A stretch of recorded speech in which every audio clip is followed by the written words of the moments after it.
नमस्कार मित्रांनो, जीवन प्रकाश चॅनलमध्ये आपले स्वागत आहे. तर मित्रांनो, जीवन प्रकाश चॅनलला सबस्क्राईब करा. आणखी व्हिडिओ जर आवडले तर लाईक जरूर करा, आणखी शेअर करा.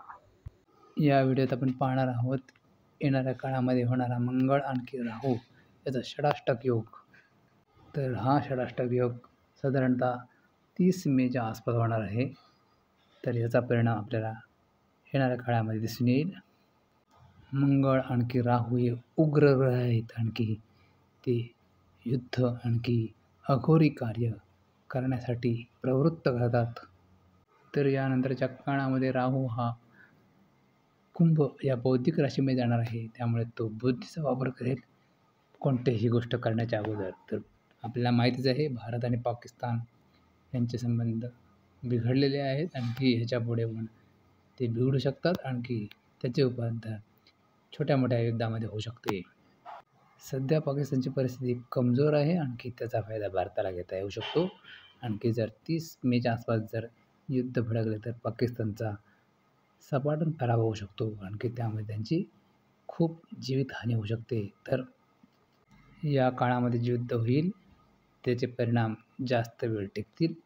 मंगळ त्यानंतर सिंह राशीमध्ये जाईल तेव्हा पाकिस्तान थोडाफार प्रतिहल्ला करण्याची शक्यता व नाकारता येत नाही. आणखी युद्ध जास्त भडकू शकते. मोठ्या प्रमाणावर मोठ्या रेंजची मिसाईल वापरली जाऊ शकतात. त्याचबरोबर या काळामध्ये शनीची दृष्टी असेल रविवर, बुधावर, हर्षलवर. त्याचबरोबर गुरु आणखी चंद्राशी केंद्रयोग. चंद्र सोडून द्या, पण गुरुशी केंद्रयोग होईल शनीचा. त्याचबरोबर शनी आणखी केतू याचा षडाष्टक योग होत आहे.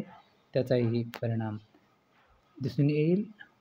आणखी केतू पिक्चरमध्ये आहे त्यामुळे इथे जीवितहानी होऊ शकते.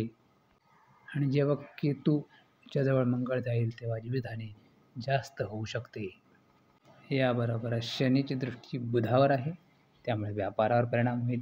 शेअर बाजारावर परिणाम होईल. शेअर बाजार कोसळू शकतो, मंदीमध्ये येऊ शकतो शनीमुळे. त्याचबरोबर बुधाबरोबर हर्षल आहे त्यामुळे या अचानक वर खाली मार्केट होऊ शकतो. अचानक वेगवेगळ्या व्यापारामध्ये उलाढाली किंवा समस्या येऊ शकतात. त्याचबरोबर महागाई वाढू शकते. टेक्नॉलॉजी शेअरमध्ये जास्त प्रमाणात घट होऊ शकते. आणखी त्यामुळे इंडेक्स खाली येऊ शकतो. मंगळ हळूहळू पुढे सरकेल.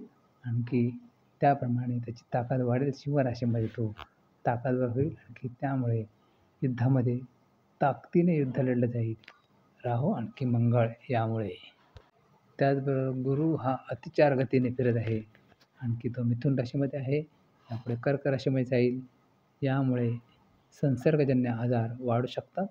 आणखी कोरोना पुन्हा डोकेवरती काढण्याची शक्यता याच्या अगोदरच्या व्हिडिओमध्ये सांगितले आहे त्याप्रमाणे कोरोनाच्या केसेस वाढू शकतात. आणखी त्याचा परिणाम एकंदर आर्थिक व्यवस्थेवर पडू शकतो. जगामध्ये हाहाकार पुन्हा एकदा माजू शकतो. आणखी त्यामुळे बऱ्याच देशांच्या अर्थव्यवस्था ह्या मोडकळीला येऊ शकतात.